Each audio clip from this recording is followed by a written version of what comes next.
Hey everyone! Today we'll talk about the array constraint formula in Google Sheets. This function is used to truncate a large range of data. We can also use it to limit the output of a formula. It is often used to constrain the output from the filter function.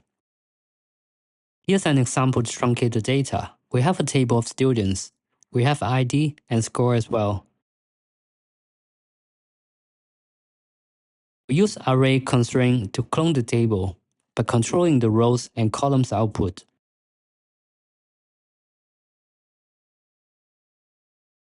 Let's say 5 rows and 3 columns. Here we are. And now let's only clone the first 3 rows and first 2 columns from the table. We have 3 outputs now. The array constraint function is usually combined with other formulas to use. For example, to use the sort function, let's sort the score in descending order first.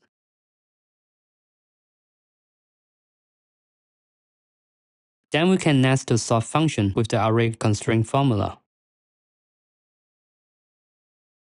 So the input range will be our sort function. Let's return 5 rows and 3 columns. And now we have the top 5 students in their highest scores. Let's return the top 3.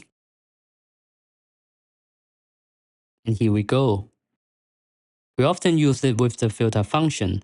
Let's say I want to filter out the students who have score above 80.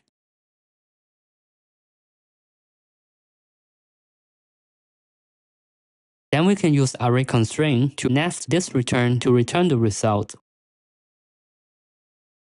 Let's say I only want to show the first 3 students by ID. Here we are. And we do not want to show the score and also only the first 2.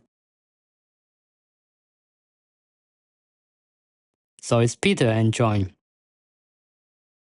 Okay, so this is the array constraint functions in Google Sheets.